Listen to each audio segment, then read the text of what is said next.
as far as I'm concerned, Maricopa Sheriff's Department is compromised. I'm trying to get the EOD to inspect this phone because I fucking spent $1,000 and bought this thing because it would be a great smoking gun. But Tucker also promotes Levels, which is a company by Casey Means. If you guys have heard about the seed oils, how it got popular the last year, that's who's responsible for it. Casey and Callie Means. Callie Means is a Council on Foreign Relations card holder. Council of Foreign Relations, by the way, was founded by, I forget their names. Whatever. One dude was sent, I think they were founded in 1921, 1923. One of the dudes was sent by Wilson. Was it Wilson? Anyway, he went to Russia in 1917 to go meet with the new Bolshevik Jews, and the other guy who founded it he represented J.P. Morgan. They're both lawyers, Shaboskoys, that represented J.P. Morgan after the Great Depression. So that's your tie to the Council on Foreign Relations to the Jews. Casey and Callie Means have ties to 23andMe. Levels, the company Levels is a biometric health data tracking company. This is where they sell you the wearables. So this ties to RFK. These are the guys who infiltrated Maha. They have Casey Means interned at 23andMe with Susan Wojcicki, Ann Wojcicki. Susan Wojcicki was the CEO of YouTube, I believe. She just died of this turbo cancer. Allegedly, who knows? We can't find her death certificate. Death certificates in California are supposed to be public. But 23andMe, if you were smart enough to not sell your DNA or pay to give your DNA over to the federal government, just so you could find out if you're 4% African so you could say the N-word, someone in your family probably did. And the way DNA works is you're all tied together. If you're someone in your family sent it, they have your DNA. Although they have our DNA plenty of other ways, but just so we know, people sent it. 23andMe just sold to Regeneron. I forget this Jew's name. That is the CEO. But Leonard Schleifer, he's a doctor. Thank you. Yeah, thank you. Another biotech company. So the threat is very real. I feel like I'm rambling. Guys, repost the space. Follow the house, please. These guys dish out a lot of information. We need to really network. If we're not going to take the world back and preserve our freedom by talking on spaces all the time. I really encourage everybody to go print out some flyers, print out some information. Most importantly, learn as much as you can. Take notes.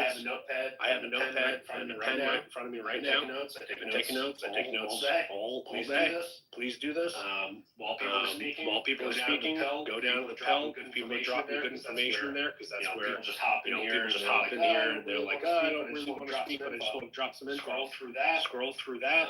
Please promote everything. Guys, great space. And I'll land there. Thanks, guys. Thanks for all that intel. Just get the feeling, man. We got a lot of tunnel rats. Be some more congressmen or ADL guys, APAC, who knows? Spies are everywhere. You need 1,800, of course, can't leave them out. So yeah, look, they want to suppress free speech, censor any criticism of Israel and Mossad, for simplicity, of course, in the blackmail operation. It's ongoing, by the way, irrespective of whether anyone believes Epstein's alive. Even if he wasn't, someone else has taken his place. He was a cog in the wheel. He was a mid-level operator, but he had handlers. He had Ari Ben-Hanoch, he had Robert Maxwell, Ghislaine Maxwell. He was surrounded by Mossad agents. And he had Ayla Barak. They started a company together, Carbine, to do what? Collect military data, a complement to Palantir. So these people have their hands and tentacles, I like to say, everywhere. And so he's a focal point because he's surrounded with mystery, and they like to obscure what's happened and just brush it off like it's not important. It is important because again, it's ongoing. It didn't end. Just there's new names now, people you don't hear about. Some you do know about. You'll hear about a Shay Cohen that got prosecuted for human trafficking. You don't hear him, but no one talks about him. Well, Jessica Haber prosecuted him successfully, and then she got killed. What happened to him? He got some time in jail, but he brought in at least 25 people or more into the U.S. That's what he was convicted for. So it's a lot more than that. Epstein was only convicted of one count of trafficking. This guy was 25. No one talks about him. No one talks about Noel Greenberg as well, the guy that was blackmailing Matt Gaetz and basically prevented him from becoming Nygaard as well. I mean, there's just so many of these guys. You know, these are actual human traffickers that have been convicted, and yet no one talks about it. And someone else takes their place. So it's just like an assembly line, clearly like what that rabbi said he witnessed in the synagogue, an assembly line, little kids that are molesting in those tunnels. No one even talks about 7-7 Al-Chabad and all those rabbis that got arrested.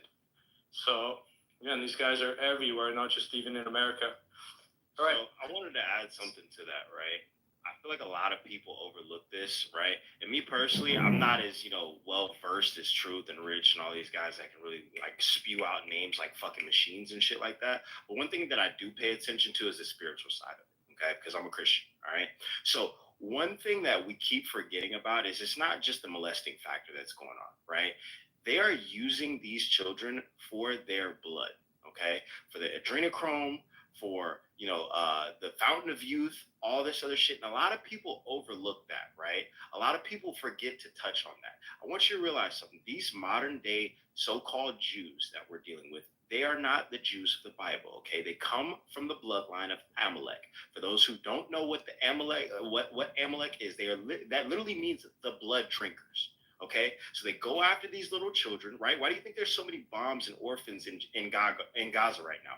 You think that's just all for no reason? No, it's another type of grab so they can grab more fucking kids, right? It's the same thing that went down in Haiti with the fucking Clinton foundations, right? What they do is they reach out, they find these poor kids that nobody fucking gives a fuck about, or at least not in the first world countries, because we're so distracted with our own bullshit, right? They take kids from Mexico, they take kids from out here in the Child Protective Service agencies. They use these kids for their blood, okay? And a lot of people overlook that.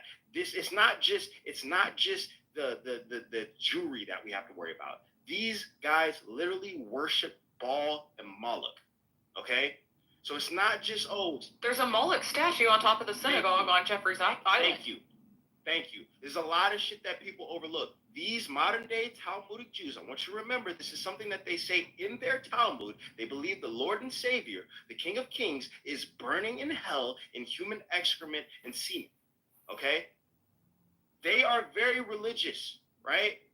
So, but it's not the religion that we think of.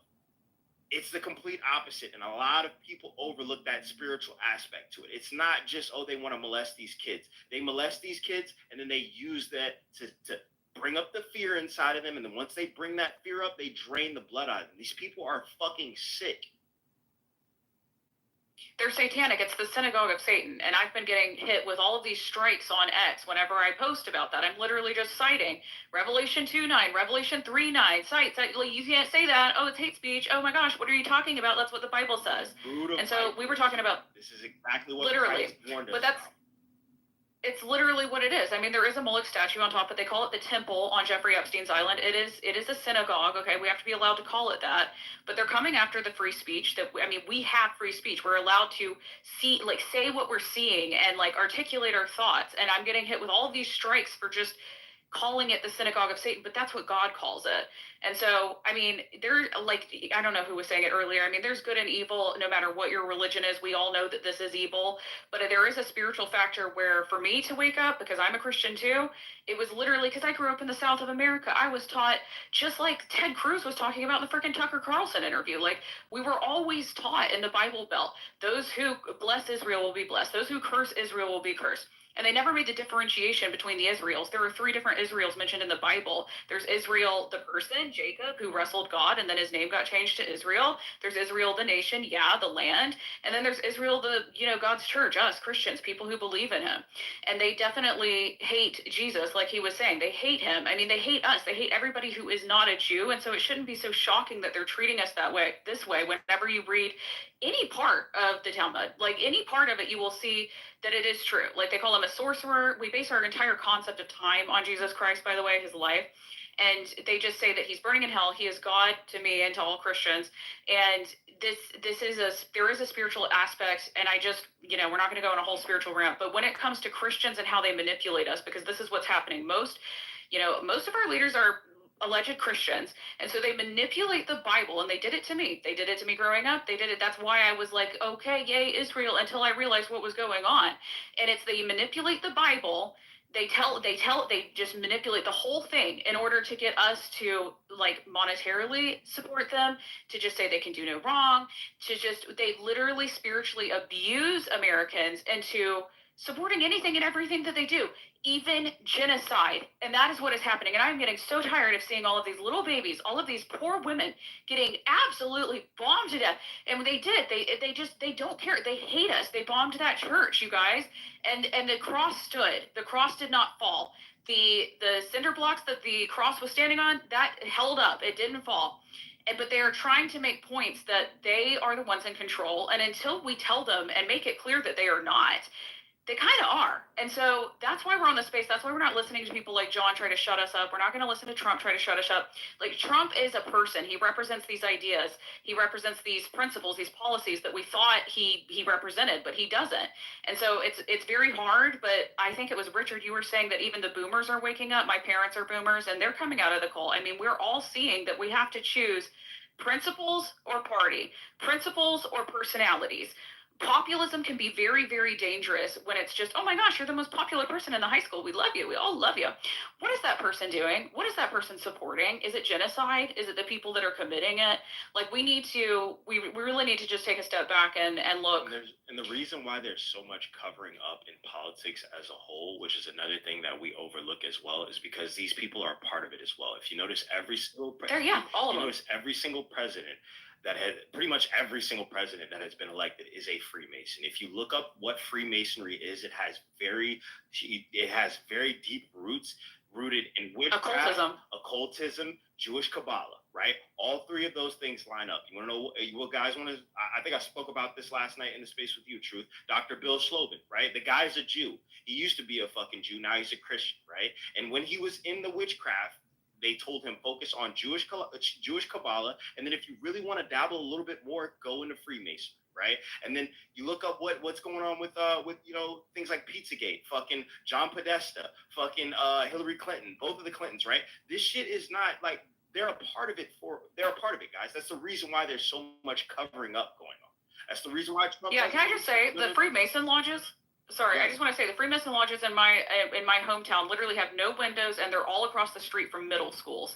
So it's kind of like fitting in with the pedophilia club. No, it's definitely like if you just do any type of research on Freemasonry, and what they do is they try to cover it up and try to make it seem like, oh, it's a brotherhood thing. Yeah, that's the Blue Lodge. That's the shit that people don't know about, right? I do a lot of studying on this shit. The conspiracy and all that shit, that's my area. So I can't spout out names like Truth and Richard. But if we're talking tinfoil shit, that's me. I got it. All right. So that's the Blue Lodge. But it's real occultism, witchcraft. Past the 33rd degree, which is where most Masons don't make it to, because once you get to that point, if they feel that you're ready, first of all, you have to be recommended by a member, right, to even go further beyond that, right? People like Aleister Crowley, people like fucking what's his name, Albert Pike, and all these other motherfuckers. If you really want to go to that level, you have to sell your soul. They believe in Lucifer, the light bearer. That's literally what they say. All right, so this shit goes deeper. It's funny if you got to the last part and you get the last little part and they give you yeah, that's what they do. Wait, hold on. Up the rank and then they're like, all right, is this guy base? Can we let him in? All right, cool. Yeah. No, let me say the joke. We worship fucking Satan. Are you in or are you out? Literally, that's what they do. You get to the last part and they give a yarmulke and a menorah. You're like, what? This was what it was. Probably. I wouldn't fucking doubt it, because that, like, I kid you not, that shit runs hand in hand with the modern day Jewish mysticism and Jewish Kabbalah, bro. That shit runs hand in hand. But bringing it back to the subject of the site though, of what Truth Teller is doing, and Truth, I saw your tweet. Yes, keep doing this. Because this headway, and other people, again, like Diligent, are helping with it. But to bring it all the way to the end, I keep saying it, all roads lead to that Mossad connection. And then once you realize that a blackmail operation that was being conducted in conjunction with the Mossad, it means the slavery of all the rest of us. That's what it means. That's what you're fighting for. This is a fight between freedom and slavery. You can't let it go. And we're too far down You can't go 3/4 of the way down the rabbit hole and then run all the way back up for the blue pill. I'm sorry, but the best way, the only way, is forward. We need to burn our ships in the harbor like Cortez. Keep going because we're going to win. So let's don't take our. When people come on, now I notice it's always, tell me truth. Don't you agree with this? It's always, why are you talking about this? Stop talking about this. Talk about something else. That's when you know you're winning. So keep talking about this one thing, the connection between Epstein and the Mossad, the fact that we're not getting answers at all. You're not getting a no or a yes. Our government is saying we can't answer that question about the Mossad connection, the intelligence connection. But if we get that answer, which we will, I am telling you, they are going to collapse. We are going to win. This relationship is going to break down, and you'll be far more freer as a result of it. Thank you, David. I'm just popping in, sorry, because someone else had his hand up before me, and he's been waving buyers. It's buyers, blah, blah, blah. Yeah. Updates, buyers updates. Update. So it's up to the host and co-host. Yeah, if you want to let him speak, and then I will have my turn afterwards. Yeah, buyers updates. Truth. Okay, go ahead. Yep. Bruce, real quick, the Freemasons that were the founders of the country are not the same Freemasons that we know them as. They were deliberately infiltrated by B'nai B'rith, funded by the Rothschilds in the 1800s, and I'll grab the receipts on that. But George Washington was not some satanic, Kabbalistic, like, subversion agent. Thomas Jefferson, Ben Franklin, these people were not subversive. In fact, they wanted us to exclude these people. They knew who they were, but they found hella bodies. Oh, yeah. Ben Franklin's old home in Philadelphia. So I hate to I bring it to you, but I hope that he was stacking them too. I hope he was might stacking part them, of that honestly. shit too. I believe they found like 1,200 different human bones from I think it was from 1,200 different people. It was more than 1,200, but it was from 1,200. Grab that for me. I want to see that. That's awesome. I'll send it to you. I got you. Who published the article? What's their last name and their genealogy? I mean, I'll have to look it up, the article. But like I said, tinfoil shit, that's my specialty. So trust me, I got it in the archive somewhere. Bobby, trust me, Broskowitz. I'm guaranteeing you it's probably something like that. I'll pull it up. I got you.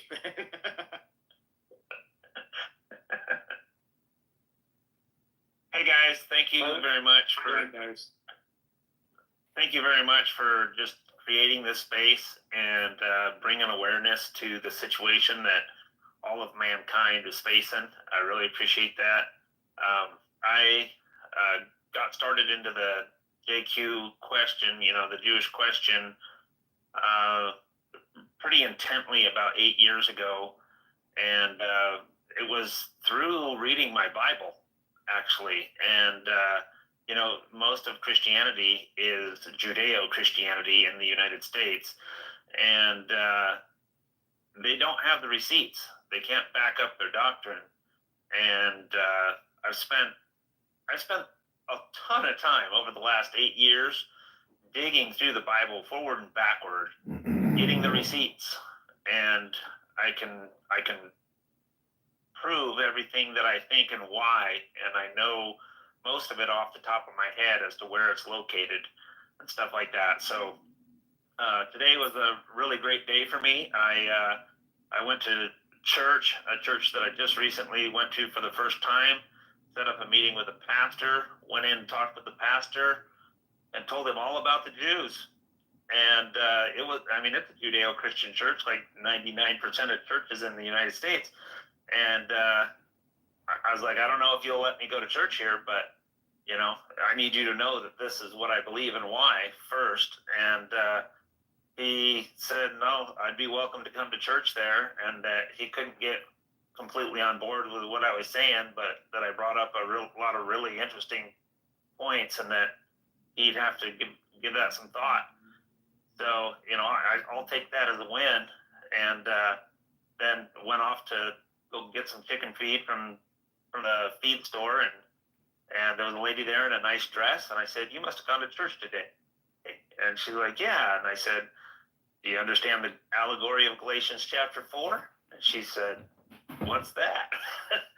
I was like, "Well, nobody wants to talk about it at church, but you ought to dig into that allegory." And we went out in the parking lot and probably talked for about 25 minutes, and I told her all about the Jews and the truth about how I don't know how much you guys read the Bible or how much you know, but Christ gave a really interesting parable at the end of Matthew 21 and made it abundantly clear that the reason that the Jews killed Jesus was to steal his inheritance.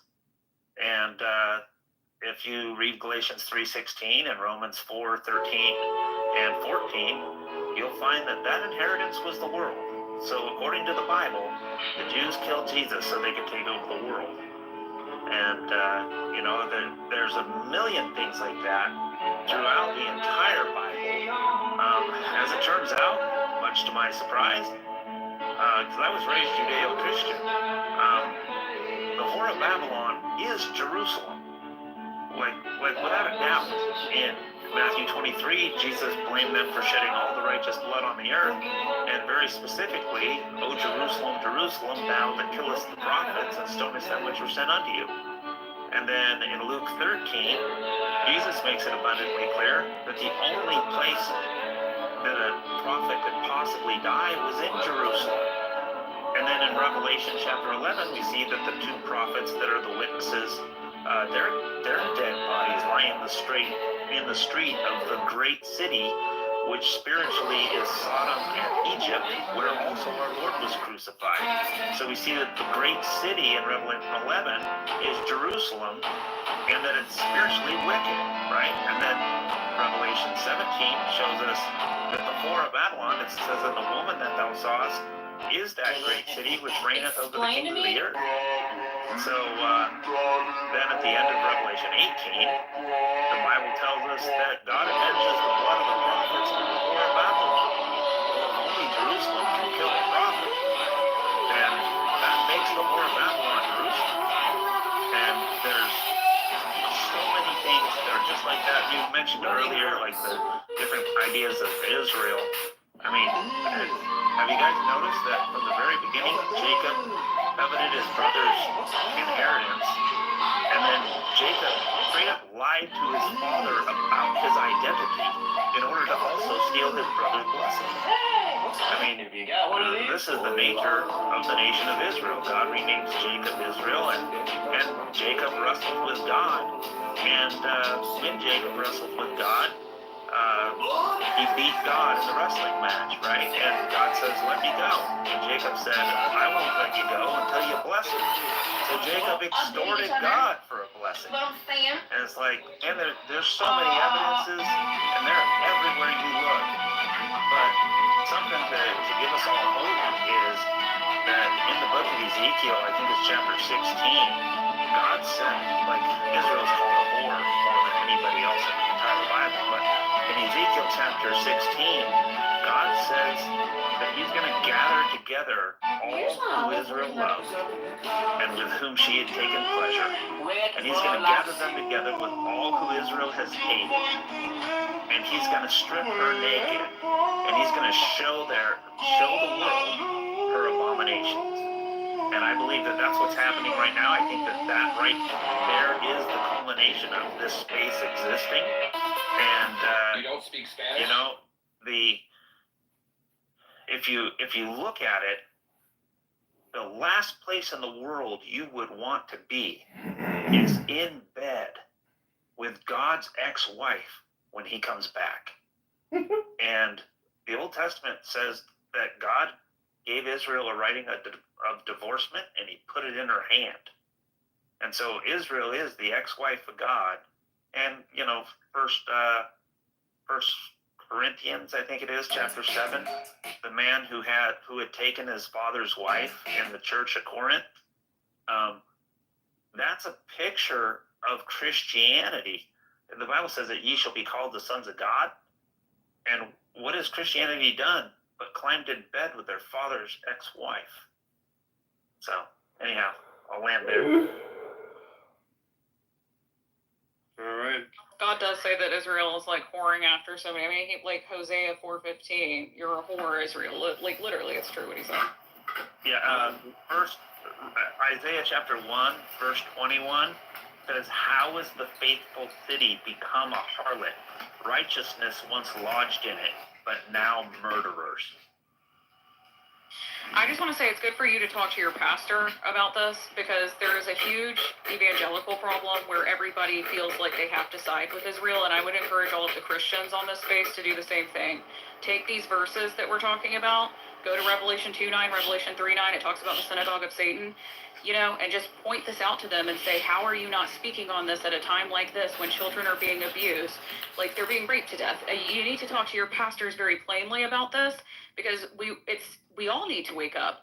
But the crux of the problem really kind of lands on the church right now, and they 100% of the time almost are just, they were at my church raising money. I had to leave the church because they were raising money to give to the IDF. I was like, what the fuck? Like, what are you doing? Why are we raising money? Why are we funding war as a church? So you need to start going to your pastors and talking to them about this, getting their opinion, seeing if you're still welcome there, but just planting the seed of this idea in their brains because they're so brainwashed, a lot of them. And I hate to say it, I hate to say it. I'm a Protestant Christian, but I hate to say it. It's true. And we have to like demand accountability from everybody, politicians, pastors, priests, everybody. We need our leaders to be above reproach. That's what the Bible says too. That our leaders need to be above reproach, and right now they are not. And we're just sitting by and letting it all happen. I would encourage everybody to read the Bible because it's very enlightening and you get a lot of wisdom from it, even if you don't want to believe it. But just talk to your pastors about this because we need to wake up the church because I think that the politicians are just evil, for the most part, and they know that they're supporting genocide. But we need to get the Christians to wake up because they're really brainwashed by this. If you guys would allow me, it seems a little untoward, but I've made 7 videos and put them on Rumble explaining the truth about the Jews and the Bible. And if you guys can use that, I get nothing out of this. I've spent thousands of hours digging through the Bible and going over history and stuff like that. And I'm not monetized on any platform. Well, I guess technically I'm monetized on Rumble. I've made $8.60 something cents, and I don't see any of that until I get to 100, I think. So I've gotten paid literally nothing. You're getting there. I don't care if I do. The truth doesn't pay well. Oh no, it doesn't. It doesn't. I'm laying up my treasures in heaven. So anyhow, I've made 7 videos and stuck them on there. If it's somebody who's like a diehard Judeo-Christian, the first video I made is called "The Gospel of the Kingdom," and it's kind of like a sleeper video to get into Christians' heads and start calling out the conflicts with what they claim they believe that can't possibly be true at the same time. Like Christianity believes that Jesus is the Messiah and believes that Jesus kept the law. The problem with their belief is that if that's true, there's other things they can't believe. And so in John 8:44, Jesus said that their father was the devil. Now, either that's true or Jesus broke the law, because the law said thou shalt not bear false witness against thy neighbor. And so they really have a dilemma, because either Christ was a false accuser or the Jews' father really is the devil. And they want to hold 2 mutually exclusive ideas at the same time, and they don't even recognize that that's what they're trying to do. And so there's tons of those types of scenarios that I try to bring out. But in case anybody here doesn't know about the allegory of Galatians chapter 4, I'd kind of like to put the question out there. Did anybody here know what the allegory of Galatians 4 is?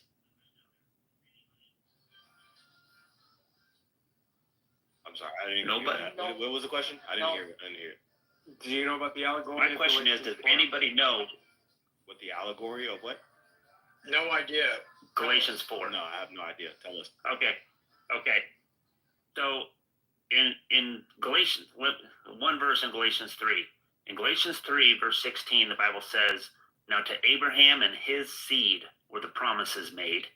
He saith not unto seeds as of many, but as of one, and to thy seed, which is Christ.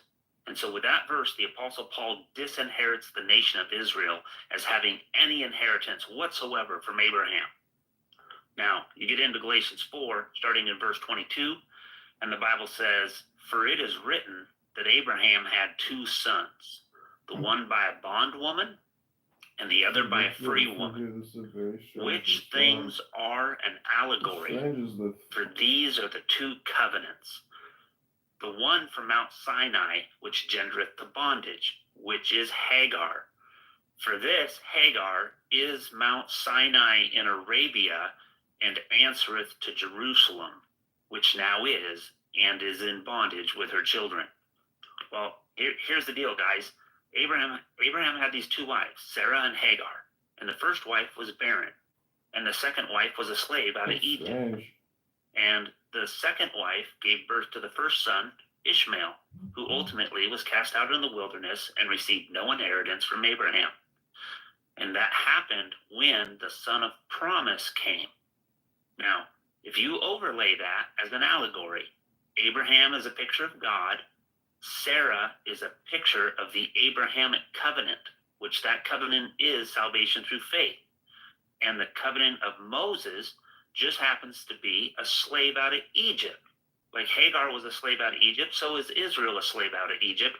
Hagar was cast out into the wilderness and divorced and rejected, and her son got no inheritance, just as the law of Moses is the nation of Israel. And that's why Hagar is Mount Sinai and answereth to Jerusalem, like I answer to Bill. God says Hagar, and Jerusalem says, hey, what? And that nobody preaches on Galatians 4:22 through the end of the chapter. And it's monumental what it means. It's huge. It would shake the very foundation of Christianity if they understood what the Bible actually says and what the Bible actually shows. And the woman who had the attire of a harlot in Proverbs chapter 7, that entire story is about Jerusalem. And I laid that all out as neatly as I could in a document called in a video called Do You Understand? And if you want, you can look through my stuff here on X and you'll find those videos, but they're all organized pretty well on Rumble under Bill Byers Truth. Appreciate it. Yeah, I think that's great. Yeah, definitely. I'll talk to your pastors about this because they need to know that you're aware that they're being cowardly about it. So the biggest challenge is with these mega churches, the likes of Kevin Copeland or Joel Osteen. They're both Jews, by the way, ethnically, and they're funded by Jews, and they're there just to be subversive and stray real Christians from the righteous path. And because they get so much funding and they have all this influence, and they live such lavish lifestyles too, and throw it in your face, they even have their own stores selling their merchandise. It's a huge challenge to try to sway people that are just completely brainwashed, especially the older generations. My faith is in the younger generations because they're a lot more open-minded, objective, and they haven't bought into all this nonsense, so they see past it. We do have a lot of hands. Throw a hissy fit if he see any of the shit that goes on nowadays in the church. Like blasphemy. It's not proper worship. He literally flipped tables behind that shit. My father's place is not. No, he literally was. They forget about that side of Jesus. I mean, Jesus had all these run-ins with Jewish leadership. All the time. That's what that was about. Like the Christians don't follow Christ. They don't follow him. They are comfortable with this illusion that they are, but they're not even willing to get to know his real character about it. But yeah, truth was about to get to the hands. Yeah, there are a lot of hands. I'll apologize in advance. I don't know the order. I think it's the lady that's next, the mother. Can teacher. I go? Go ahead. Thank you, Drew. Since it's very late here, I'm in Canada. It's already past midnight, so I cannot speak too loud. And I will be very short.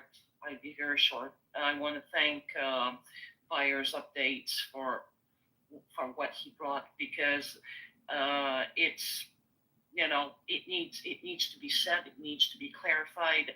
I'm as a Roman Catholic myself. I've met some crazy evangelical Christians inside the Catholic Church. They were actually clothing themselves with the Catholic dogma, but their message was plain Judeo-Christian. It was a mix of born-again Christian with Baptist, the Baptist evangelist. So it was kind of a mix of both, and the charismatics.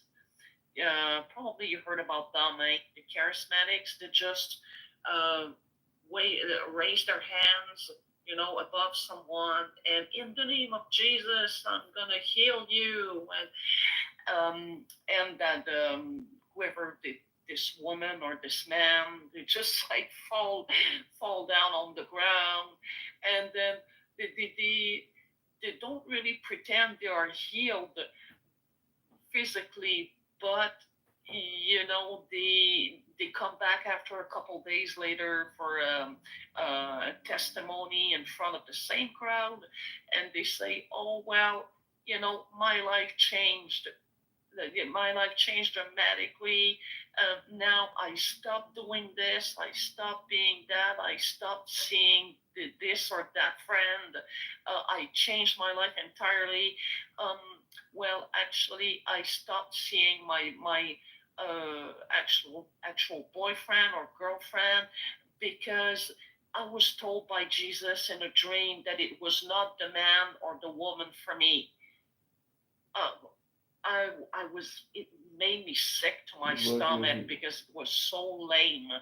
It's so lame. It just goes to show that these people don't understand the scripture. First of all, for miracles, spiritual miracles to happen, you first have to understand the fundamental principles of Christianity. You have to understand the values that are being taught, so you can follow them, you can integrate them, and not just obey the people who will tell you to submit to these values. So that was my that was my remarks for tonight. Thank you, everyone. Appreciate it. This Judeo-Christian thing is a huge problem, you guys. We have to start telling the churches that we know, Protestant, Catholic, Eastern Orthodox, like, you just gotta go in there and let them know, Hey, just Definitely. let me, if you would. The Bible says that you cannot serve two masters. And it tells us, "Be ye not unequally yoked together with unbelievers." And it says that a house divided against itself cannot stand. So Judeo-Christianity isn't just doomed, it's damned. Wise words. So, when it comes to messaging, I do believe the religious aspect, the approach they use definitely matters, and you can see they subverted from it deliberately to be able to spread, this fake version of what they call Judeo-Christian values, just to be able to, again, pull the wool over people's eyes and make them believe that, they should worship Israel, otherwise they won't be blessed. So, as part of Operation Mockingbird, they also hire people, the feds literally, to go and run news stations, and they make them anchors, or they'll make them even independent with massive followings. And then they'll put in mixed messaging. So they'll put a little bit about what you want to hear, and then they'll tell you what they want you to believe. And they'll confuse people with their messaging. And that's what I find guys like Tucker Carlson to be. I've done some research on this guy in his past, and it was a little shocking to me. It's the coincidences that I noticed is too much to just stay quiet on. And said, in the 1980s, when he made his 2 trips to Nicaragua, while his dad was a CIA agent managing affairs there, including the drug trafficking, human trafficking, and arming of the Contras to get rid of the democratically elected government that was there under Daniel Ortega, what was he doing there with his friend? I mean, if he's doing stuff like that and claiming to be a freedom fighter, he should be registering on the FARA. So now I really don't trust this guy and what his motives are, especially since he was also supporter of the Iraq war, and he just was completely aloof as to the reality there and said, well, you just looked at Iraqis like they were second-class citizens. Who cares? They have it coming. Who cares if a million of their lives have been lost and that they'd also been starved off from the sanctions that have been imposed in the 1990s. Then you just see how dirty this guy is, and with his background, he's posing with these DINCOR contractors who were known for trafficking women and girls in Bosnia and Herzegovina before he met with them. And he would have known the background because, again, his father was CIA. Rather than be honest about his past, he plays dumb. He's like, I didn't know my dad was CIA until after he passed away, even though it was mentioned before. He knew while his dad was still alive. He's just playing dumb. And then he went out of his way to also call Nick the subverter, saying that although he's very talented, he's just looking to, undermine other conservative talkers. So basically just giving him a backhanded compliment. So you really have to be careful with these guys. Never cease common sense and rational thinking, irrespective of who's talking to you, especially if it's one of these Judeo-Christian church leaders, or if it's one of these Fed-sponsored journalists like a Tucker Carlson. And he'll do some good interviews. I've reposted some of his interviews. He's done some good ones and controversial ones. He's done it with, for instance, Vladimir Putin and also the president of Iran. He also claimed the CIA hacked his Signal account because he was going to go to Russia while he was on Fox News to meet with Putin, but then sure enough, he did it anyway. They told him to stand down and not do it, but then he was allowed to do it without consequence. Kind of makes you wonder. It still doesn't have to register with FARA. So that's why I put up Tucker, because it matters where people get their news from, especially since, the powers that be have figured out that mainstream media news is dying. CNN's a dying brand. Fox is a dying brand. Rupert Murdoch's, that entity of his business is dying. So now they're using these types of influencers like Tucker that have amassed a massive following, and their videos get millions of views. And he mentioned the one on, I'm trying to remember the politician that he interviewed. It was Milei in Argentina. He interviewed him before the elections and literally committed election interference. That interview got over 300 million views, and he wasn't even up in the polls at that time, but he ended up taking the election victory. And people just thought it was strange that he would come in and do this type of interview before an election, because outsiders should not be trying to influence or sway an election. That should be something that's carried out internally without influence. Of course, that didn't happen because they wanted to install someone like Milei, who's just a globalist shill that takes orders from powers that be. And sure enough, what did he do as soon as he got in? He withdrew from BRICS. He gave away all the gold, and he allowed Elon to come in to scoop up his lithium. And of course, he made his trip to Israel as well. I mean, Nick Fuentes summarized it all quite well. So be wary of who you get your news from. Never cease critical thinking, and always be prepared to challenge their views. And that's what I saw today. I was kind of impressed and awed today when I saw people challenging the congressman. The way he did, he came in and tried to control the room, and he failed, and he just kind of crashed out. So that's keep at it is what I say. I can't see any hands anymore. Maybe Ginny and Richard can give me a hand and pick a hand. I mean, who hasn't spoken yet? I guess Prashant hasn't talked yet. Zog just came up. Let me be frank. We'll go to Prashant. Go ahead. Prashant, are you there? I think Zogwat's been up here for a while. Yeah, go to Zog and then let me be frank. Okay. Go ahead, Zog. Howdy, everybody. How y'all doing? All right. Good yourself. Go for it. Not too bad. So I raised my hand. I think the conversation has shifted slightly, but I do have a story about a Judeo-Christian establishment that I was recently associated with. This place, it's every inch a 501c3 government-controlled, tax-exempt corporation. And the pastor, I do believe, is a crypto Jew. He's got the hook nose and the low-hanging ears, and I think he knows what he's doing. I just get the feeling that he's there on assignment to deceive the goyim and make sure these people never realize who they are or who their God is, and to push this Judeo-Christian Trinity garbage, basically. And so I have a funny story about something that happened one of the last times a couple months ago I went there. They had some immigrant from Africa, it's just straight up African, fresh off the boat, had the accent and everything. And he was talking, he pepped up in the Sunday school class about something about, we need to recognize Jewish behavior or something, because apparently, you know, in Africa, they know who, you know, I was thinking this guy's ahead of us even as white people, you know, he knows who his enemy is. And so he said, when he said that, you know, we need to recognize this Jewish behavior. I could see the pastor, I could see a couple of the administrators, they just like squirmed in their seat, like, ooh, this red alert, like we're not allowed to let the conversation wander into this territory. And it was visual confirmation that these people are shills, that they're owned by whatever government Jewish.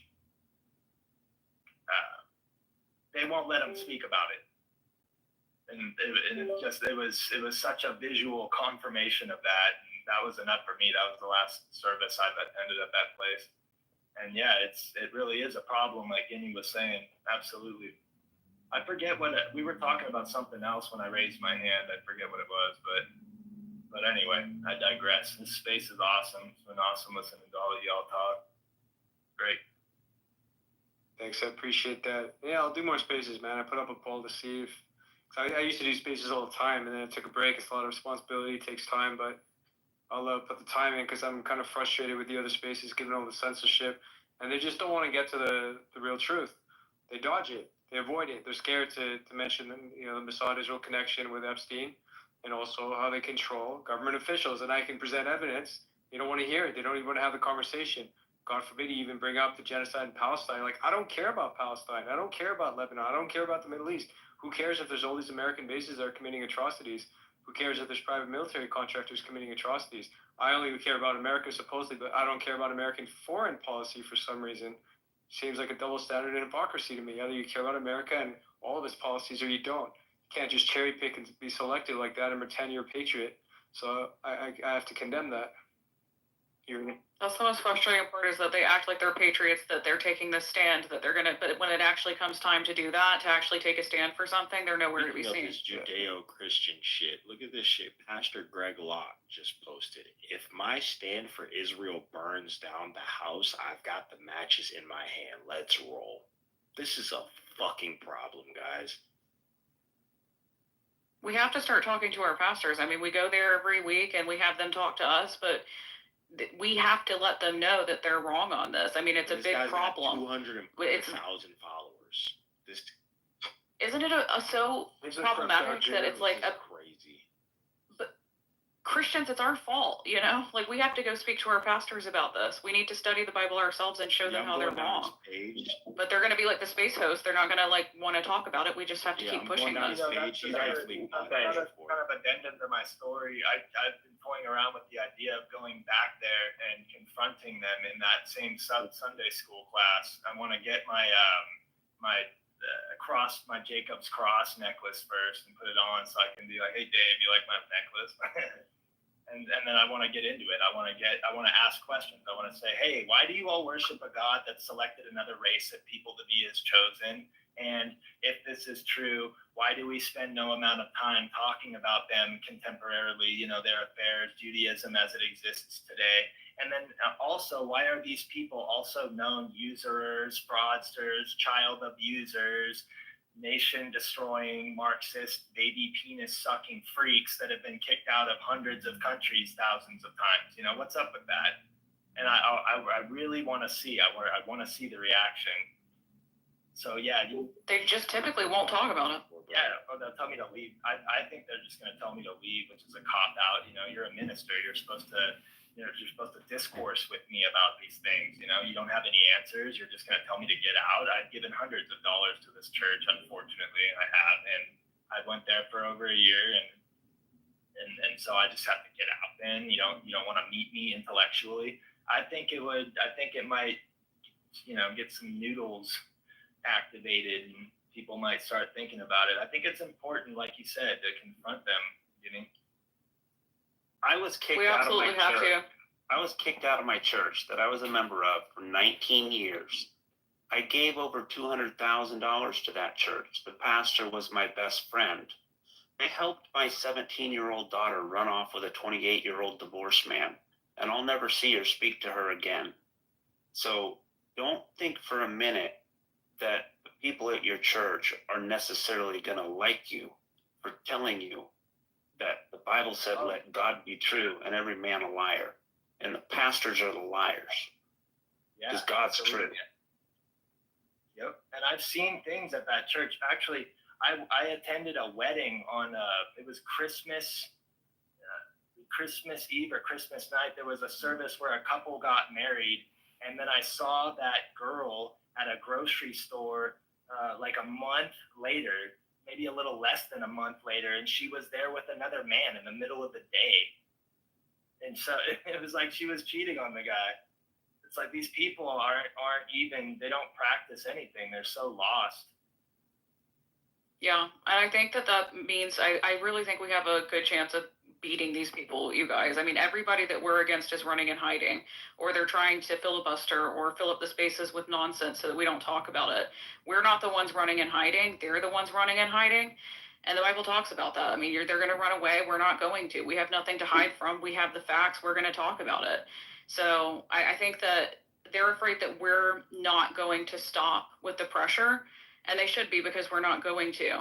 But they're in a frenzy right now. We're not, so we don't need to be afraid that we're going to lose, because I don't think we're going to allow that to happen. Look at Revelation chapter 18. I think it starts about verse 4.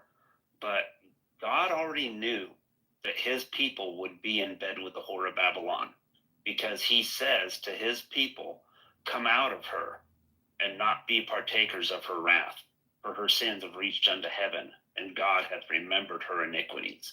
And then he tells his people to reward her as she rewarded you. And the cup that she filled to you, fill it to her double. For she saith in her heart, I sit a queen, and am no widow, and shall see no sorrow. Now the reason the whore of Babylon claims that she's not a widow is because that would require that she admits that she murdered her husband at Calvary. And if you want proof of that, just go to Romans chapter, it's either 7 or 9, and read the first 10 verses. And it'll be pretty plain that Israel was made a widow. They're the ones who killed their husband.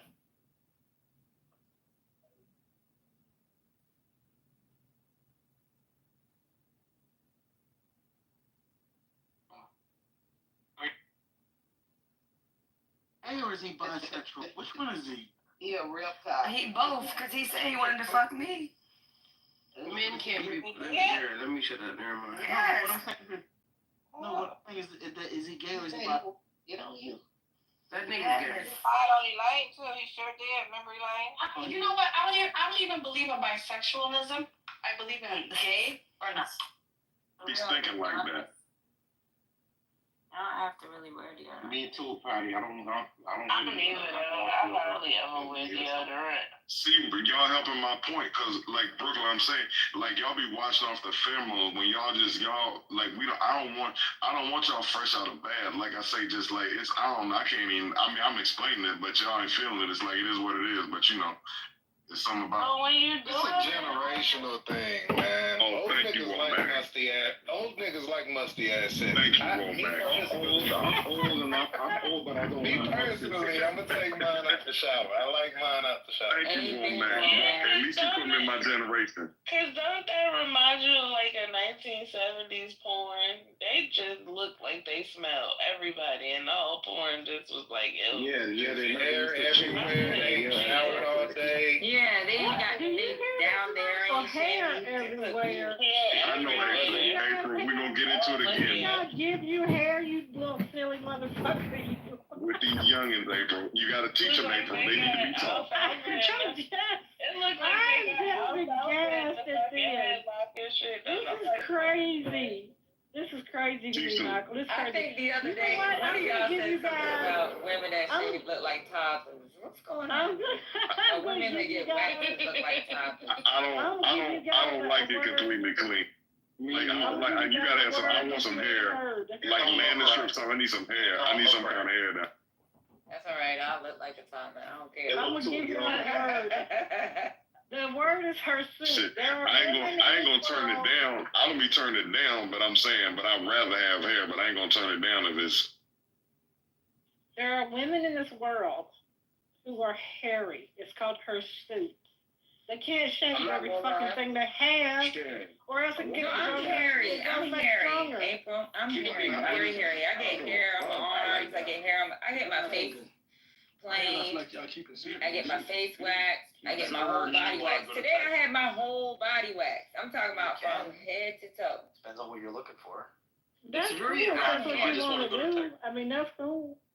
But what Well, I'm I trying to think if you go say to is Jersey- there's nothing wrong with a woman having hair on her body because No, that's natural. there's nothing wrong with that. What are you talking about? Shut the fuck Yeah, up, there's nothing wrong with that. It just ain't for me. There shouldn't be nothing wrong with that.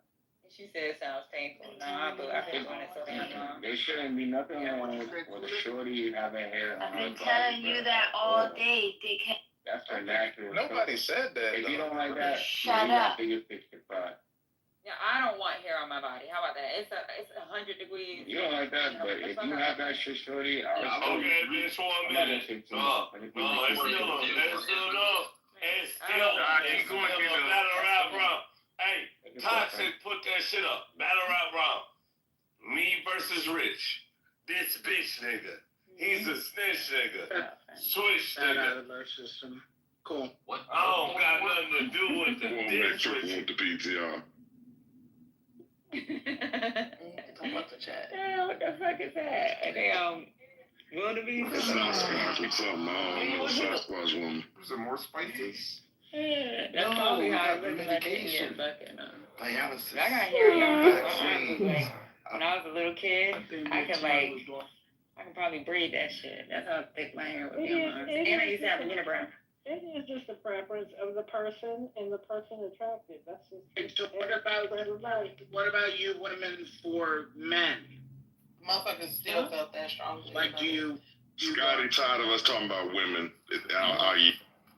Back in the day, this was Taylor. Okay, go ahead. What you saying, No, No, what if guys are hairy? Or You don't get the like, back is in there the a days preference Taylor that women from. have? I don't really have a preference about the hair, but I'm really not into that taco meat shit. With all that goddamn hair on your chest. Yeah, I got a little bit of taco meat. Sometimes I also shave it. Yeah. It's just too much. Like right now, it's unshaven, but I don't have a lot though. Yeah, but I don't really have a preference when it comes to hair for me.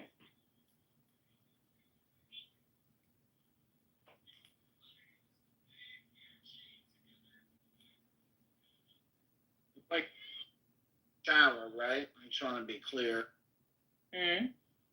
But all you women want you men to shower, right? Oh, fuck yeah. Uh-huh. Okay. All right. Just say that again. I want them to hear it. That's a low bar. Yeah, the man got a shower. It was 9 that said, girl, he be getting with girls straight out the gym. Fuck that.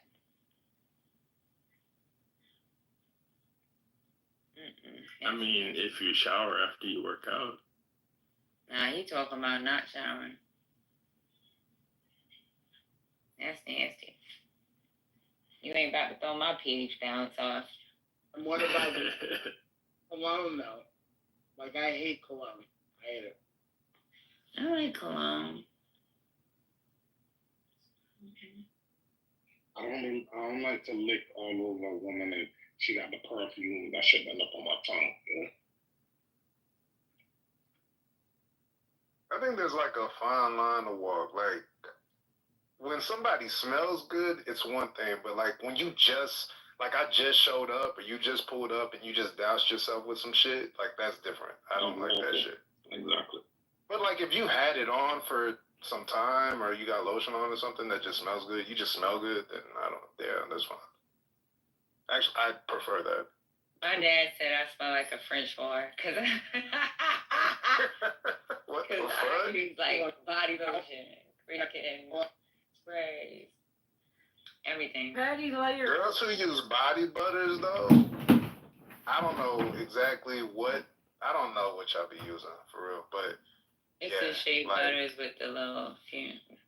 the skin and the smell, yeah, all of that. What you were saying, April? No, I said you be doing the layers, Patty. Yeah, 'cause I buy a lot of herb perfumes, so like they have rose. Well, you know, if you don't, though, the scent dies away if you just use one product. You know what I mean? Now, let me tell you, we were down range, right? I wear a perfume all the time, so it's like kind of stuck in my clothing and stuff. Soldiers would be like, "Ma'am, I think your clothes. How do you know my clothes?" They'd be like, They said they can smell my clothes. It's like we can smell your clothes in here. Speaking of downrange, you have never smelled anybody worse than smelling people coming back from an exercise downrange. Because I keep oils. I keep preaching. I keep everything on me. When I go downrange, I bring a Tough Box. My Tough Box has my moisturizer for my face, my sunscreen. I'll bring like 10 perfumes with me when I'm going downrange. I don't be playing. Shit, I got Victoria's Secrets to send to Fob a whole bunch of freaking body washes and stuff. For free. I just wrote them a letter and said, hey, we're downrange. I'm trying to get my stuff shipped. They won't ship to. At the time, it was my first deployment. They won't ship to Iraq. Them motherfuckers sent me like 10 boxes of lotions, body washes. And I just distributed them to all the females. It was a lot. How many do you have now? How many of those boxes or bottles do you have now? Man, that shit was my first deployment. That was years ago. No, I shared it with the soldiers. Oh, yeah, you shared it. All the female soldiers.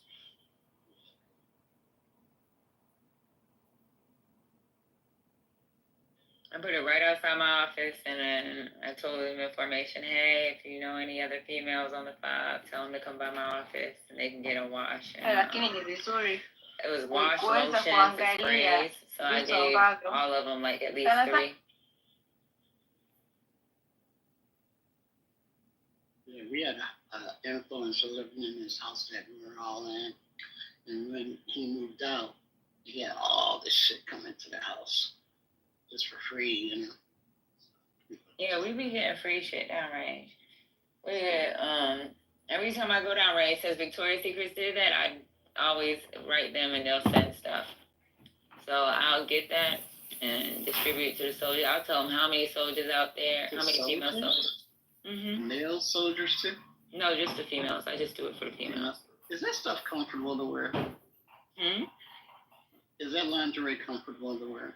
No, not lingerie. I be telling them that we downrange and we don't have access to nice lotions, and they'll send like a whole bunch of the last deployment they sent boxes, but it was the smaller lotions and the smaller things, but there's still a whole bunch. I'm laughing. Hold on. Left had a whole fantasy in his head of y'all downrange and some teddies and shit and thongs or whatever. I see you working a left. Michael, I see you just working because you and I got the same kind of visions. No, I didn't have that vision. I knew what she was talking about. I'm just saying, because you talking about, is that comfortable when you out there? Like, I know where your mind was when you said that. Talking about, is it comfortable out there? Like, that's hilarious. It is a movie though.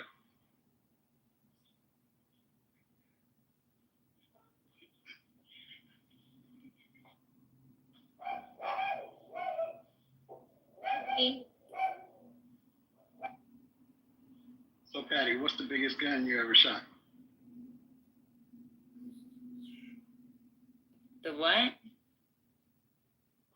What's the largest caliber gun you ever shot?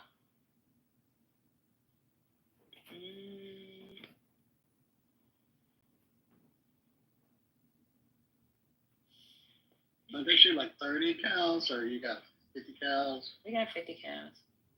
But I shot something bigger than 50 counts. That weapon. It was really heavy. It was heavier than me. And I had to put my feet on the turret and pull back. I had to use my They say that's an experience just to let a 50 cal go. Yeah. I guess. I don't know. I think when you first join, yeah, it's cool. After a while, you be like, fuck this gun. I don't want to shoot shit. Right?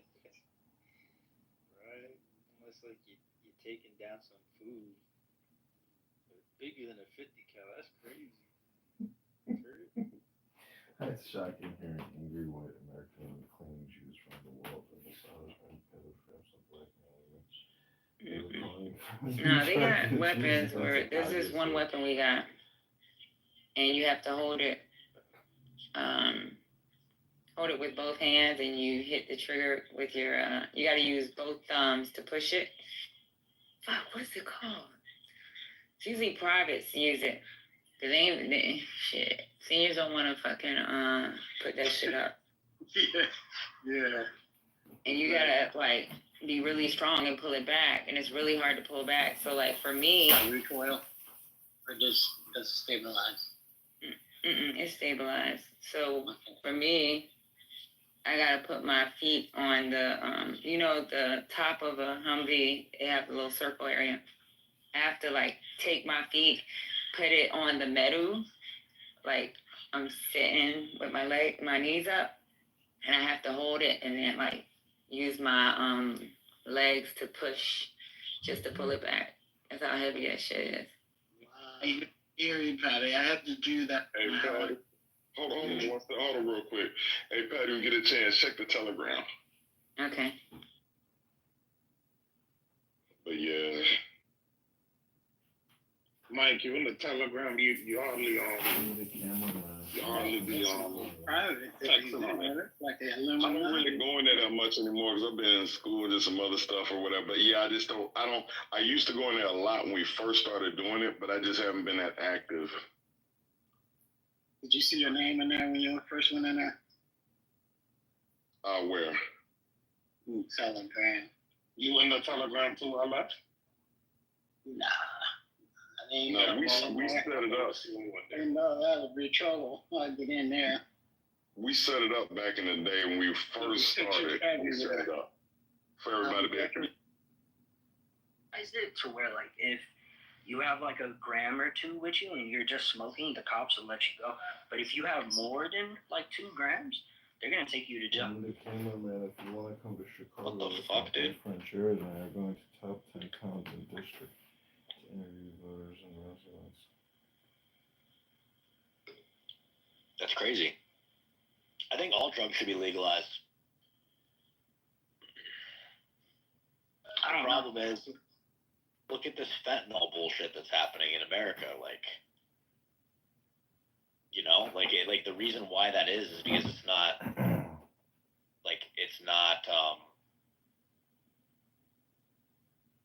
okay, so like a drug dealer, right? Like if a business is selling you weed, then their reputation is on the line. Like they can't sell you fentanyl-laced weed because then that affects their bottom line. Or like that affects their business. That affects their reputation. That affects everything. They can't do that. They can't lace something. A drug dealer, like just some random street dealer, he doesn't give a fuck, right? He doesn't care. I mean, as long as he's moving the product, he probably doesn't even know half the time if it's laced with fentanyl. He has no idea. And he doesn't care. Whereas if it's a business and it's your bottom line, like if it's an actual business and, like you have a reputation on the line and things like this. I mean, I guess drug dealers have that, but it's just not the same as like a business like selling weed. And as much as I hate to say this because I don't like regulations, but even regulations can help that too. Regulations can help like avoid bad, drugs from getting into people. So I think it's just stupid that things are illegal because it's gonna be done anyway. You know what I mean? It's gonna be done anyway regardless. So it's like you might as well make it safe and make sure that, if something is laced with fentanyl, like that business like is punished for that and like immediately would go under, or like, I don't like government, but at least the government would be able to shut down someone who's like putting poisonous substances. And maybe we can focus more on like rehabilitation and stuff like that. Yeah. With the proceeds the government will get from like making drug businesses open.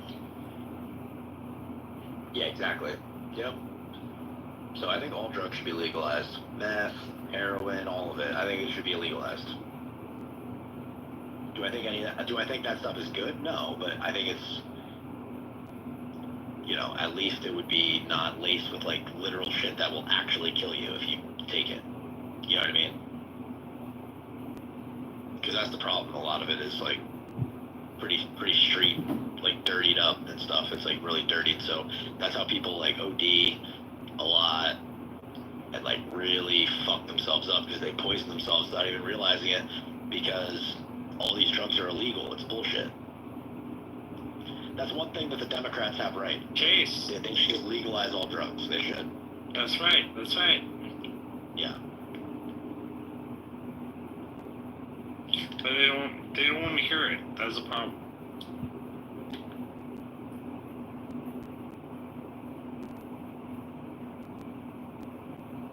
Oh, Sonny, the other thing too is that, what do you think about psilocybin mushrooms?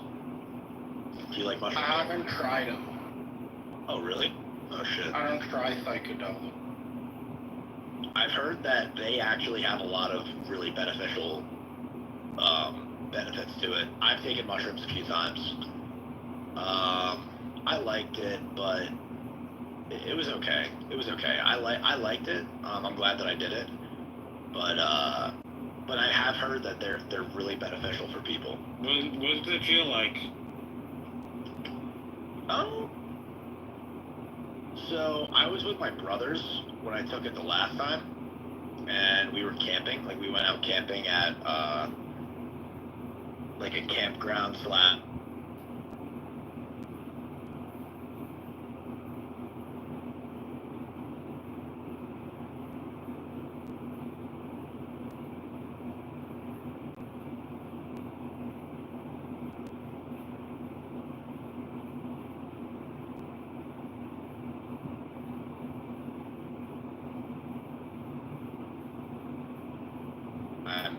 I was like, I want to become a millionaire. Like that was like the mushroom trip was literally that.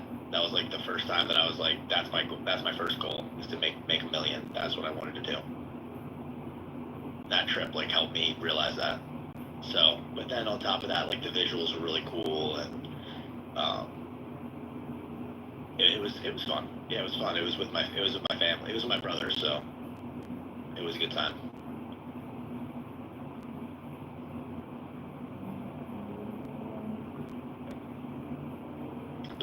But I guess for some people, psilocybin is actually really beneficial for them. Like it can help them cure trauma and right. It's good. I guess. Yeah, it helps with a lot of different things. So that's right. That's right. Obviously, you know, I don't think like eating an eighth of mushrooms. That's probably not. You know, I don't know if that's good, but I think in controlled doses there's a lot of research that shows that there's a lot of benefits to it. Like it also opens up like new neural pathways that weren't there before. That's right. That's right. It connects. I'm not a brain doctor, but like it connects like different things in the brain.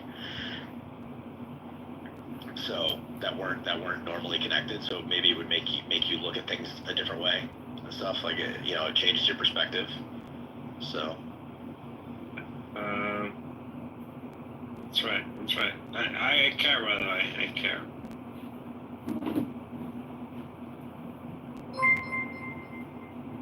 Is everybody here real people? I care about you. What do you mean we're real? What do you mean? Yeah, dude, I'm a real ass person, bro. I don't know me. Come to fucking Enjoying the smell of real people. Yeah. I have a whole YouTube channel, bro. Yeah. Case is very real. Like you can follow him. I have a YouTube channel, What bro. if I told you everyone here is ChatGPT? Okay, be nice. Be nice. Why are you making him schizo? He goes, is everyone here real people? What kind of question is that? Like, what the fuck? Like, Yes, bro. like if I stabbed you, like, Whoa. You really are funny. Let's What not the do that. If you stab me, you'd be like, you'd be like, death to all infidels. That's probably what he would say. I have a feeling that's exactly what he would say. America's haram. I hate America. Okay. Haram land. You mean it? Okay. You're worshiping murder. First of all, like all my Jewish friends, like, let's relax. Death to Israel. Death to Israel. Yeah, whoa, okay. Is everyone here real? David, you said before you're a follower of Rabbi. No, yeah, I am a Zionist. Wait, is David? Didn't David have a freak out with me once in the past? Labubu? Yeah, he did. I think I have some memory of this. Yes, now it's coming to Yeah, mind. it was you. Shit talking Jewish people, PhD. Okay, Sorry, leave which my leave my Jewish Which leave my Jewish friends alone. Okay. Who are those people? we don't speak of those people in these rooms. Well, I can speak to my Jewish friends. Bro, I had my name on Clubhouse before I like went public and everything. I had my name Alchemist Goldstein. Dude, see, I thought Goldstein was like your actual name. No, dude, it's not. Dude, Goldstein, and then people will be like, "Wait, you're Jewish, right?" I'm like, "Yeah." But dude, people knew. Like, I think I told all of you in here. I was like, "Yeah, dude, I'm not actually Jewish. This is just a joke." David, how does it feel that your identity has become a punchline? I don't know what that means. Like, you know, Chase says, "Hey guys, I'm Jewish," and we right away laugh, right? Like, haha. I don't know. Why is that funny? I'm asking you, what are your thoughts on it being? You don't ask. Yeah. With the respect. Bro, this is something else that's funny about that. My name would be Alchemist Goldstein, but then I would go in and like talk about 9/11. Alchemist. Dude, I would go in and be like, my name would be Alchemist Goldstein, and I'd be like, yeah, dude, used it 9/11. I would definitely like, if there was like an Alchemist Goldstein, I would definitely.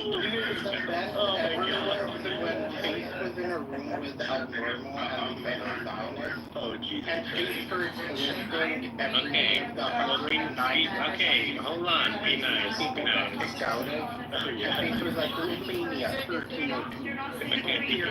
Be nice. Be nice as Chase. Okay, be nice as Chase. Be nice. No, dude, it was hilarious. Dude, it was funny. My name was Alchemist Goldstein at the time, bro. I know you had the purple dinosaur. Yes, my name was Alchemist Goldstein. Like, that's right. That's right. Yeah, that shit was hilarious, bro. Oh my god. Two instances. What?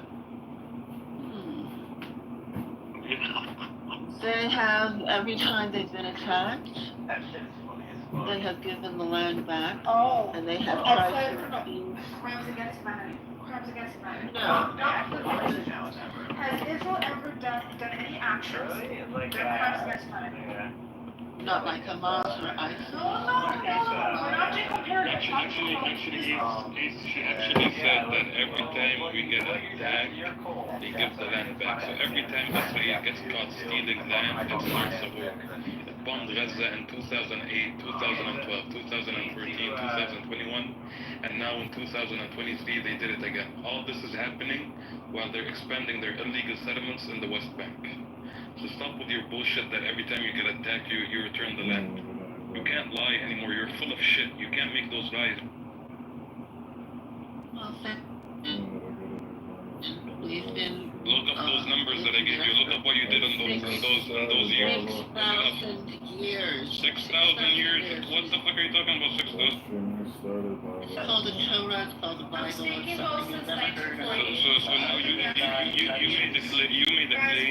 Can we do one person is speaking as B? Come on, man. And then we can pass the mic to people. We can do one person at a time.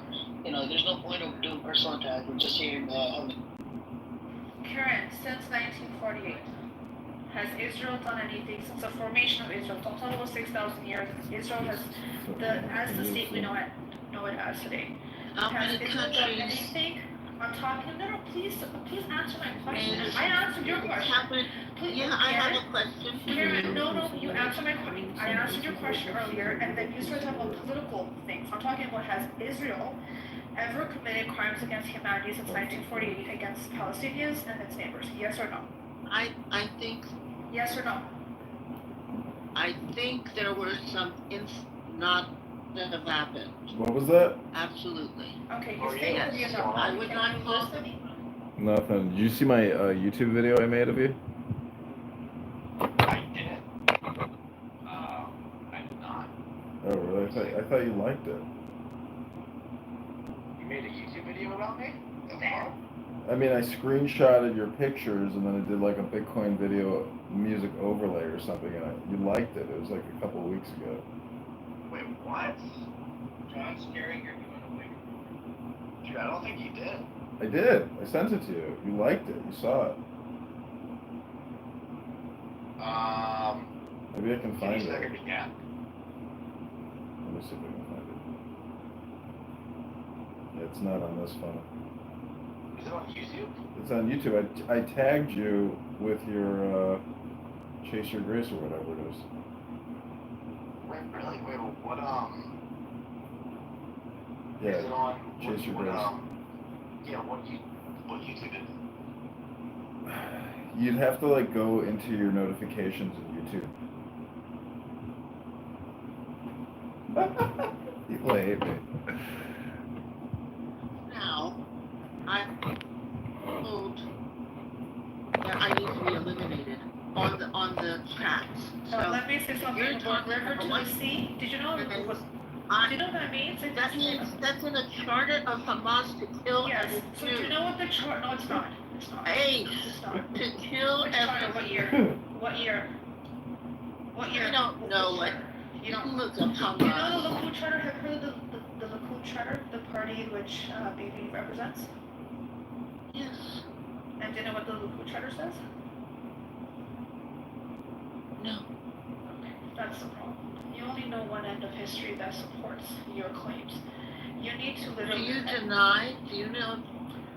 What am I denying? The river to the sea. Somebody says, To the River sky, to the to the sea sky, is not. to River the to the sky, sea to the is sky. yeah. All you want to You do know- is kill okay, Jews. hold on. Yeah, to the sky, not the sea. River to the Fuck sea you. does not mean to kill Jews. Okay? It That means guy who freedom, ever it means speaks- autonomy. Okay? But hold on. Have you seen the Just Likud said it, charter? Ace. It literally The explicitly person states on that the greater the Israel just plan. said it. It's not to kill Jews. That's your interpretation of it. It's Ask freedom. him, ask It's, the guy I asked him. I already know what his point is. smiling. I know his He's point. smiling and Yes, laughing. he's smiling because you're being ridiculous. Do you know the Likud charter? You don't even know the Likud charter. I don't have to. I know the Hamas. Why don't you charter. know it? You have to know That's those ends. really what it means. Ask Do you know him. what the Likud charter says? It talks about annexing land all the way from Lebanon to Syria to Palestine, saying that needs to be the greater Israel plan. It belongs to Jewish people only. We gave That's it the back Likud to you charter. guys in 2005. We're actually not going to do anything if you find that what you guys did in 1948 is normal and you did nothing wrong. Then from the river to the sky, we're going to do exactly what happened in 1948. Tell me if you have a problem with that.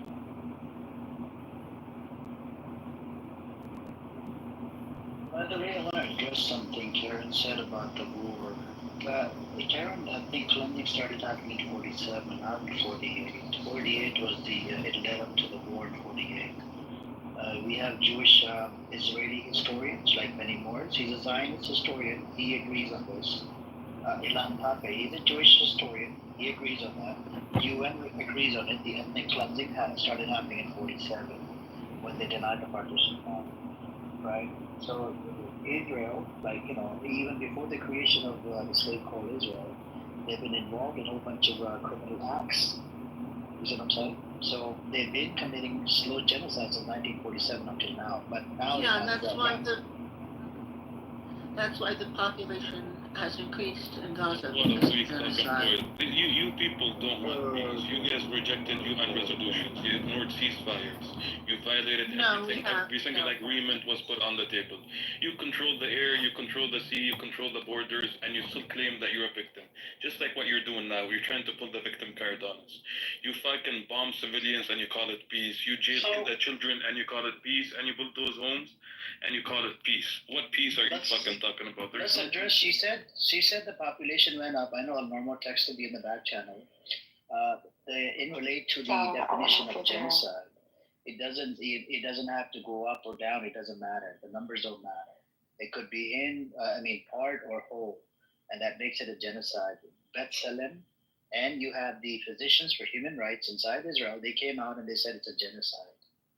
Right? And these are Israeli organizations. I don't think not that it's even a the good idea. Qatari organizations. I don't think this title is and then you have a good a idea bunch of because other it's not scholars. a joke to play. And I'd highly encourage you to take better tips Get out of here and stay away from it's someone too much. How come nobody ever mentions the British or the Turks who took over the Middle East, basically? You know, you don't have a problem with them and what they did. But why don't you read the history about how the Turks took over the Middle Why East? don't you focus on Israel? Why don't you focus on Israel? Actually, you know what? Let's address this, Karen. Why did the British come in and take over? Why nobody mentions them and what they did? And by the way, Gaza was given back to you guys in 2005. And by the way, the electricity and the water. So nice of you giving us our land back. One second, free, 1 second, brother. Gordon, finish really quick because I need to respond to your first claim about the Turks and whatnot that you made a claim about. Karen, go on. You want me to say something about them? Yeah, the issue I had, right? Very intellectually dishonest. I didn't know you were intellectually dishonest. Do you know, thanks to the Muslims, the Caliphate brought the Jews back into Jerusalem? Did you know this? Otherwise, they would have got butchered and slaughtered by the Christians. I think you should look into the historical facts, right?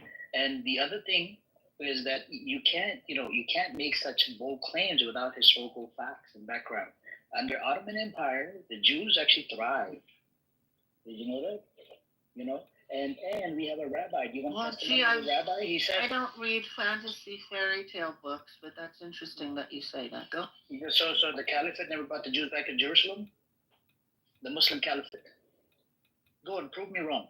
This is coming from a Jewish. It's in the Jewish encyclopedia. I'll put the chat. Yeah, a Jewish encyclopedia. Do you disagree with that? You think just because somebody has a Jewish name? Oh, it's Jewish encyclopedia. Do you think we all agree with who? Karen, please. Come on. I highly suggest you to educate yourself about history because clearly you don't know anything from this. Hulk, the way he was remembered yesterday and how that actually, they saved Jews from Spain and drove them some of them to Algeria, others they went to Istanbul, and the Sultan himself went there to welcome them, and they built.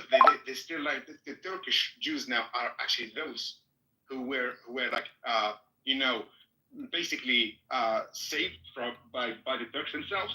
Prior to that, the Jews themselves in Andalusia, and you must learn about this. They had the golden age of the Jewish culture under the Islamic rule in Spain. Then when the Crusade and when the Spaniard they invaded the Spanish peninsula, they moved with Muslims to North Africa, and until now there are like synagogues that date back to those years, and they thrived there and they lived there protected, and they had their own businesses. They thrived politically and economically and what socially. What happened in 1492? Wait a moment, please. So before cherry picking, some events, and we can discuss them even, okay? Just try to be, try to make some peace with yourself, okay? And try to forget some of your hate What towards happened maybe in Arabs 1942 or towards in Muslims. Spain? Because, What please, happened I didn't talk earlier. You've been talking Please have for it finished. almost 30, Thank 50 you. minutes now. I'm gonna finish with this. So try to just, get rid of some of the hate you have towards Muslims, towards Arabs, whatever you hate. I don't care. I don't give a shit about it. I don't And try hate. and try to You learn don't and know try to me. read and try to read As a matter everything of about fact, history. When as you a when you fact, no, not facts. you Not facts. know. It's not up to you. It's not up to you to decide Yeah. what are facts and what not. You are not a historian here, you genius. So have some peace, okay, and be open-minded and learn about history, and then you are welcome to discuss it. But when someone brings you a historical argument, and then you try, Okay. you I have a gaslight them question. May I ask you? and refute you a historical question? facts. It's not up to you. It's not up to you to rewrite history. Okay, with all respect to you, it's not your job. Okay, your job is to learn about history. My job is okay? to shut the fuck up, educate right? yourself. You don't want me to speak. No. Educate yourself. Well, you're not educate letting yourself, me. educate I have a yourself, question He has for you. 30 educate seconds yourself, to finish. and then- Skip your brother, and land then your I plane, will man, land your become- plane. You go on. My question to you is the entire area had Jews and Arabs all over. Guess what? There aren't any Jews in Yemen. There aren't any Jews in Iran. There aren't any Jews in Iraq. Can you please tell us when were the Jews kicked out of these countries? Can you tell us what year were they kicked out of these countries? It was between World War There's I and World War 35 Jews. II. There's 35,000 Jews living in Iran. Yes, You're lying, and man. there is in Morocco, and there is in other countries in the area. But can you tell us Morocco, specifically to the point that you're trying to make, to the point when were they kicked out? After 1948, after your Zionist entity, your genocidal state was established. You keep saying I don't know history. All the Middle East countries. Green, multiple times. Hold on, guys. Hold on. You gotta be able to respond or a letter with. And you know what? I know people. Who's one friend of mine, the grandmother walked 1,000 miles from Yemen. So don't fucking tell me I don't know about the history.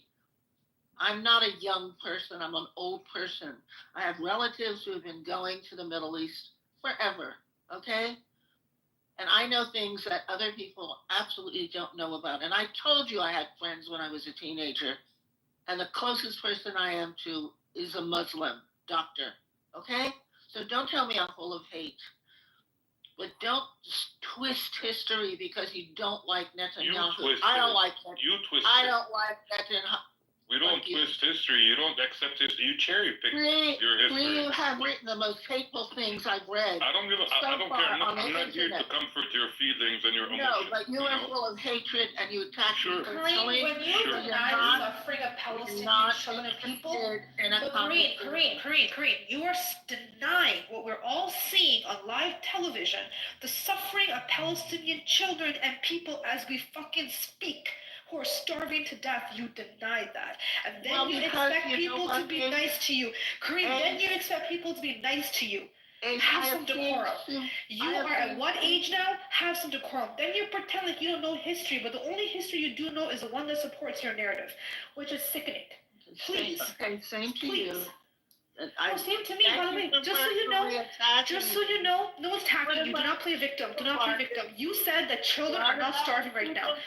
Karine, are people starving right now in Gaza? Are children starving? They're not? No, you are a lying scumbag. Your ancestors are rolling in their graves. Oh, shut up about my ancestors. Goodbye. No. Look, you're a it's totally useless to discuss with this woman. She's denying everything, not just history, but even current facts, things that have been seen by everyone around the world, around the globe. And you are here. No, they are not starving. We've seen kids. Get checked. Hey, we've seen skeleton kids. They are skeletons. They're sick. That one kid skeletons. He has a disease. No. Wait a moment. There's a Wait photograph a of moment. the family. His mother looks fine. Women, His mother men, is 300 pounds. dying dying because of starvation. Let's talk about the Holocaust. Hang on. Sound like a Nazi. Let's talk about a Holocaust, 1942, Karen. Do you know that to approach the Nazi, they wanted to take out the British? It was the Jewish militia gang called Lehi in 1940 to 41. Do you know why they approached the Hitler? It's because British decided to not give you guys a state, right? Because they saw the Zionists as a threat to the human lives and society. And that's why they approached Hitler in 1940 to 41, right? And this is and why would you approach a Hitler when you know that this Hitler regime, is about to put Jews into the oven and turn them into soap? Why would you approach a Hitler? You know, and this is the big. I think you need to seriously. I would suggest you is open up some books about the Holocaust, and when you look I at don't have to. My father was in a concentration camp. Okay, I have what do we do about? information from my mother and father who were in France when the Nazis came and the French did, take the children. The German Nazis didn't want the children. The Vichy government in France wanted. What do we do about Warsaw Uprising, Karen? What do we do about Warsaw Uprising? About a fucking history book. What do we do about Warsaw Uprising? I lived with history books. So what Hamas is doing is they're doing the same shit. What happened in Warsaw Uprising? But did My mother what happened in Warsaw? Warsaw during the war. You know what? I am a history book, and instead of using me and learning something from me, you're so paranoid about whatever you think. So what is Okay, I don't even like Let me ask you this. Let me ask you this. Let me ask you this. Listen, relax. Let me ask you this. What do you think about what the Nazis are doing to the kids inside of Gaza? Over 20,000 are killed. What do you think about that? What? What do you think about what the Nazis are doing to the children in Gaza? You don't mean Nazis, you mean Israelis, right? No. I mean Nazis. And this is a compliment, to be honest with you. But I don't know who you're talking about. The IGF. He's talking about the idea that I'm talking about the IGF. They're similar. If you want me to say there are bad people who are Jewish, yes, there are bad people of all ethnicities and religions. Oh, so I never use the term Jewish. I use the term Zionist. Because Zionism and Judaism, they don't go hand in hand. But so what do you think about the IGF? And their actions? Yeah, IGF. Do you know what IGF is? I thought you were a historian and you're all educated. You're saying G instead. I'm using IGF. It's IDF. No, you're too old. It's Israeli Genocide Forces. Israeli Genocide. Okay, Israeli stop. Genocidal Forces. Yeah. Stop. What do you mean? All right. Can I ask you a question? Karen, Since you know history, can I ask you a question, guys, quickly? Because she knows history really well. Can you tell us about Nakam? The what? Have you heard of Nakam? NAKAM? After World War II, who they were? The Nakba? What? No, Nakam. NAKAM. If you don't know Nakam, have you heard of Joseph Harbotz? No. You don't know these. This is very prevalent in history. So let me I'm give not you. I'm not great with names. Okay, so have you heard about the parliamentary organization? About 50 Holocaust survivors that tried to seek revenge against the Germans, and they planned to poison the waterways to kill 6 million Germans. You never heard of that? And then they failed, and then they went to Plan B. Well, no, then they did Plan B. You know that this man was honored in Israel. Since you know your history, I was hoping you knew that history, but I guess You won't let me respond. You said you didn't I don't know. So I educated the group. I come from a family of Holocaust survivors. Why they didn't Let her finish my fucking sentence and I'll leave. Let her finish. Why they didn't go get guns and go kill every living Nazi that was still alive, I don't know. Do you support that? Do you think that would have been a good thing in your opinion? I mean, I support I understand if your whole family's been Yes. killed to be angry, yes. So But it's you okay. know what? They Okay. didn't do that. The They Jews did. They did tried. not go back. They tried. I just told you. They're not a we're not a I just violent told bunch. you. What do you mean I just you're told not you. a violent? Hold on. Give me a second. We aren't. I gave you two instances in the calm, which is huge. Then I gave you Joseph Haretz, where there were these are two groups that work to try to poison the water of 6 million Germans. Okay, to not just Nazis, just Germans. Eye for an eye. I'll put the link in the chat. Maybe you can look it up yourself. Jewish history, there's nothing wrong with it. I mean, I can understand it. You can understand it. But then why don't you understand people in Gaza who for the last 76 years have been discriminated against, that have been killed, that have been literally be put in a box, have been allowed to move, go left, right, nowhere, where their homes have been stolen, their families have been killed. Why don't you understand when they decide to resist? Are they not allowed to, but you are allowed to. So your ancestors have every right to resist, but they don't. Okay to do that. No, but You said that you. you did lie. You literally just lied. No, I didn't. You said you guys are not violent. Okay, fuck you. This is not No, I'm actually addressing your claim. You said you're not violent. Is because that right? they didn't go ahead and fight back. They did. So how was the state of Israel established? Through legal means. What do you mean? What's legal mean? They bought the property. Stop Can you it. tell us about Nakba? Wasn't a violent takeover. So what is Why the don't Nakba? you? Why don't you guys? What is the Nakba? What is the Nakba? It is the word that you use to describe. Okay, bye. Bye. You're rude. Bye. Go on. Bye. I would do the same if I were faced. This is them. They cannot handle the truth. The biggest fear they have is against the truth. No, it's not Hamas. It's not weapons. It's not rockets. It's nothing. It's the truth. It's a camera, bro. It's a phone. In the beginning, she came, saying, and we heard her very clear. She was very clear. She said, "I don't think that the Israelis are killing civilians intentionally." Yes. So she was like talking about the Israelis as she was not one of them, and then she started talking about herself being Jew. Basically, like this. Yeah, you have because you hate Netanyahu, I think she's a fan of him, one of his supporters, because she said, "Hey, you hate Netanyahu." She's like, bro, that's in the game set. She didn't even answer anything. Every question she was asked, she's like, "What about Yemen? What about I'm a Holocaust? What about I'm a historian? I know this." And yeah. No, she pretended that she didn't know history. Remember, guys? I don't really know. And then she started dropping back. She played victim.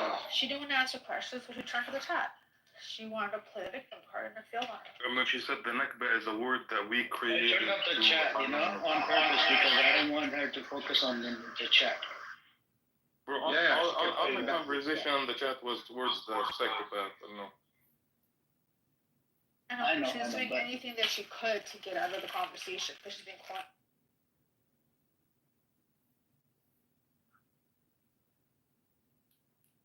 And she expects people who have a Palestinian heritage free to play base with her when she has denied the suffering of children right here in front of her. She's lucky I even unmute and try to engage with her. She's full of shit. They're full of lies. You need to call it for what it is. You can't be nice with these fucking scumbags. Now Nakba all of a sudden is a word that we created to divide. What the fuck are you talking about? That you destroyed 500. She said that you used the Nakba, the word that you used. What the fuck does that mean? You displaced over 750 Palestinians, Yeah. They destroyed over 500 towns and villages. What the fuck are you talking about? Then she said they weren't starving. Yeah, they were not starving. She was saying the women in Gaza are healthy and what the fuck? And by the way, just to let you guys know, those videos on the internet of people with weapons on those 8 trucks, these are tribes inside of Gaza that are protecting those trucks to make it to their locations. Has nothing to do with Hamas. In every nation, there's going to be people who take advantage of situations, right? That doesn't mean it's all the Palestinians. This happens all the time, guys. Look at what happened during freaking COVID, where they were getting a whole bunch of, supplies, buying a bunch of them, and then trying to sell them in the black market. People do that in America. Yeah, and to be honest with you, it's not really supermarkets like she said. And what I'm saying is, there's going to be bad actors in every nation, but that's a small percentage. That's not the whole of Hamas. Okay, if you claim that Hamas is the one stealing those 8 trucks, you literally bombed everything inside of Gaza. So when you see them stealing those 8 trucks, why the fuck do you not bomb them? No, you literally bombed everything in Gaza. They were already rejected that claim. They said that it's unlikely that Hamas is stealing anything from that food. And they confirmed that, in fact, the IUF is firing bullets at people like seeking, humanitarian aid. And I think you've seen the former.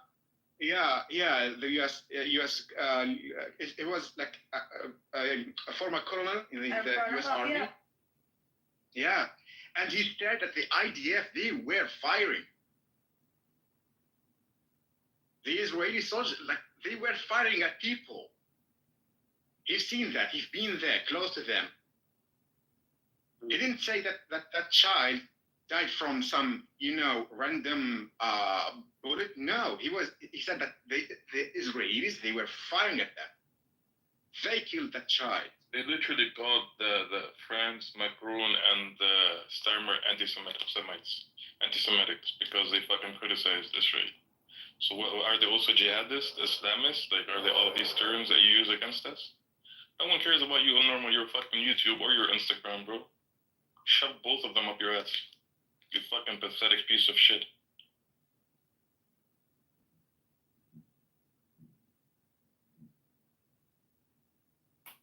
Our sympathy card has been declined.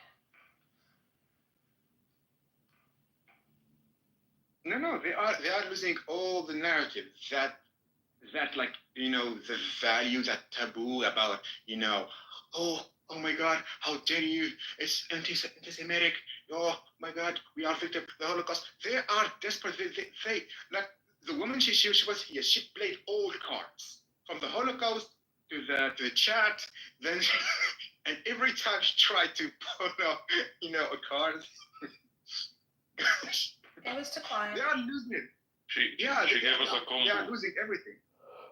Oh, I forgot to tell you guys, we have 2 aliens, 3 aliens. So one of them is actually Harry Bolzak. One of them is actually Julian. There, if you look at it, 3 of them in the bottom, and one of them is that recorder that streams the room. And they don't have any life, and they come in here, they want to listen, record, do whatever you want to do, man. I don't mind. We're not even doing anything. We're just engaging with the conversation and relate to the facts. No one cares about them. 6 million people share the same opinion.